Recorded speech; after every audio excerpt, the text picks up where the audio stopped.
It was one of the few things Todd Monken got wrong when he was at Georgia. The summer of 2021, meeting with all of the quarterbacks. And, of course, if you remember this time correctly, it's before Georgia had won a national championship under Todd Monken and obviously Kirby Smart. In the quarterback room, you had JT Daniels, who had come off the bench after the loss to Florida for Georgia in 2020 and had led Georgia to an explosive passing offense that the Bulldogs had not seen in a long time. So then Georgia was coming zooming into 2021.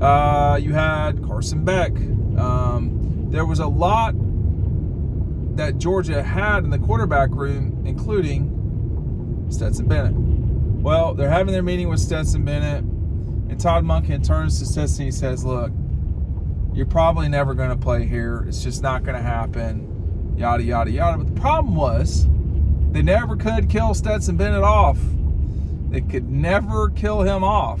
And in 2017, when Stetson had come to Athens from Pierce County and become sort of the star of the scout team, he was a real annoyance for that team. And when they were getting ready for Oklahoma, as the famous story was, guys like Davin Bellamy, Roquan Smith, they were really annoyed. They were getting very good practice from him and all of the work he was doing as Baker Mayfield at the time. It really prepared them for that Rose Bowl. Of course, Oklahoma got off to a great start in that game. I think they got out 21-7 and eventually got up 30. They got up 34-17 at the half, so 31-17 I think it was, thanks to Rodrigo's long kick. And then you come in a year later, Justin Fields is recruited. Stetson says, hey, look, I just can't sit around here and not play, because they were going to play Justin or Jake Fromm. So Stetson transfers. And then in 2019, of course, he's getting ready. He's taking a look at places like Miami, NC State, Louisiana, just a lot of different places. And he's eventually come close to signing with Billy Napier in Louisiana. And Sam Pittman gets him on the phone, says, hey, just wait, don't sign. Because the biggest thing for Stetson was, the first time he was at Georgia, he was not a scholarship player, and kind of him and his family kind of felt like he kind of should have been. As it turns out, that was true. So in 19, when they bring him back, not only is he the backup, but he's also a scholarship player. And if you remember anything about Stetson at the time, he was, he had a pick six in one of the early games. It was against, I can't remember the school. But the school, it wasn't Austin Peay. But anyway, whoever it was, he had a pick six in that game. He played some in 2019. And, of course, in 2020, he sort of became the guy, but made too many mistakes at Alabama, got injured against Florida. The offense was really stumbling around a little bit too much. But, when Monken got him in there in 2021 in the summer, they were telling the truth as it was at that moment. It's, you're never going to play here. JT's the guy. Soon after that, it's probably going to be Beck. But they just couldn't get rid of Stetson Bennett. He just kept coming, kept practicing, and he was getting better. That was the problem they had on their hands, was this guy's a really good backup. Not just, he's the backup, but maybe he should be playing a little bit in these games. And you saw that as time went on. They had told him, you're never going to play here, and all of a sudden, JT Daniels never could get over that injury, that oblique injury. He just never could get right. You notice they didn't throw the ball hardly at all against Clemson. I mean, the ball, they basically played Clemson in a phone booth. That was not the Georgia team of 2021. Later in the season, it was not the same team. They were very limited by JT's injury.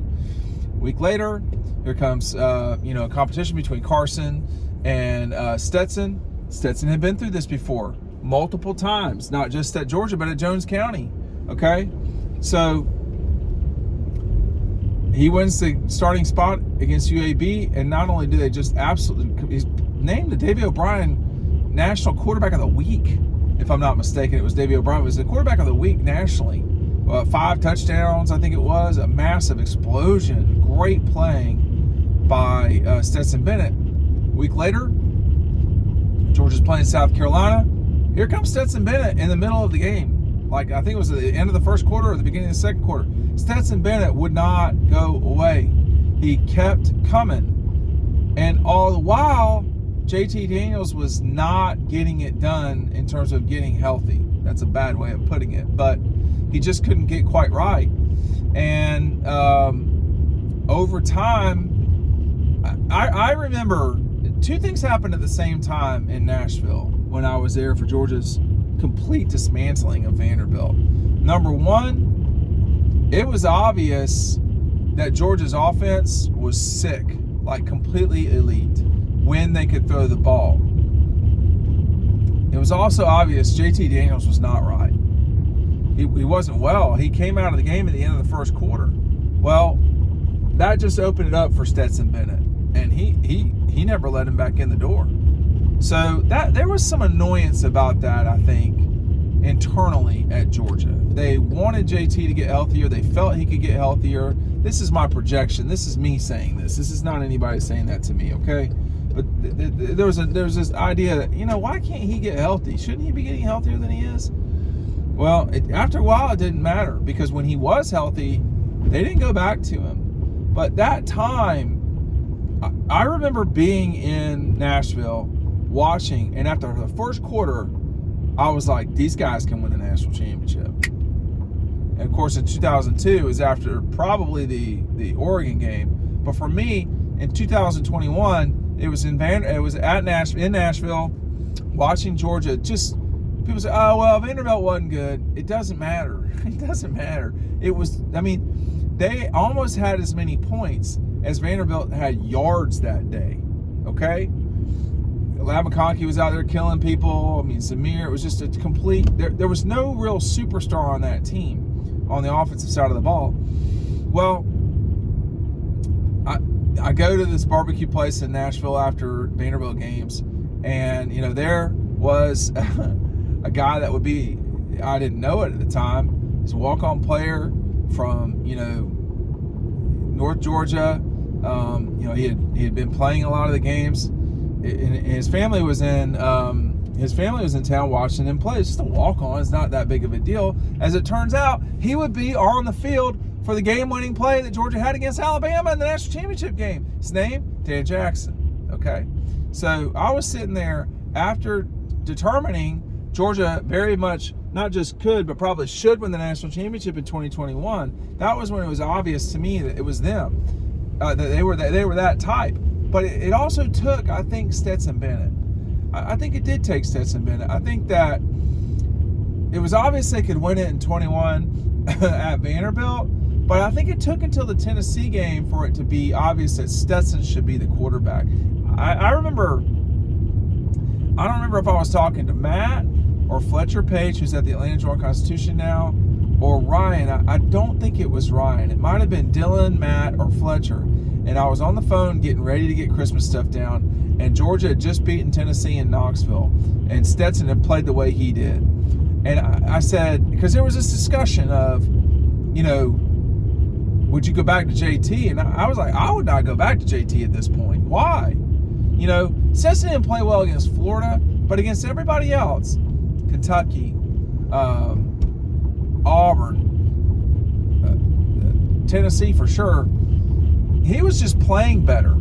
And I would not have switched it. He gave them the ability to do some stuff that other folks, that JT Daniels was a statue. I think that Carson Beck is one of the last, if you want to call them statue quarterbacks that Georgia will have.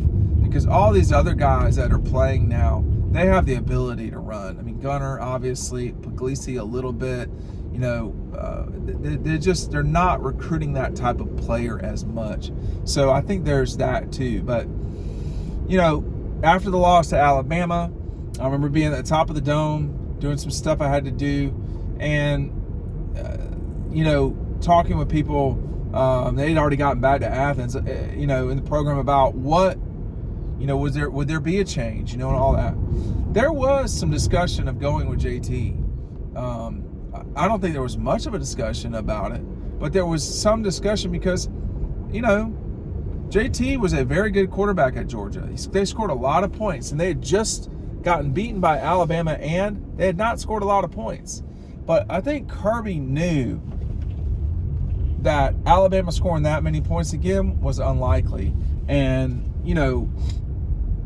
I think in addition to that, that was a Georgia team that was old enough to take that knockout punch from Alabama and move on about the rest of their, day. That was a fraught time in Athens. I'll tell you that right now. That was a very tricky moment in time at Georgia, coming into that national championship game. I mean, there was serious respect for Michigan's ability.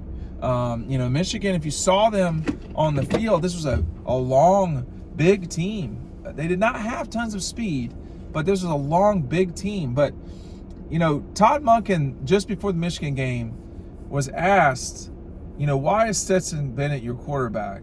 And it wasn't because JT Daniels got hurt. It wasn't this, it wasn't that. It was that Stetson Bennett gives us the best chance to win. And I can assure you that 6 months before that, that was not the phrase coming out of Todd Monken's mouth. Anyway, that's just a little bit of a trip down memory lane about that time in 2021 and what that was like for Georgia, Stetson Bennett, Todd Monken, and company. Thanks for watching.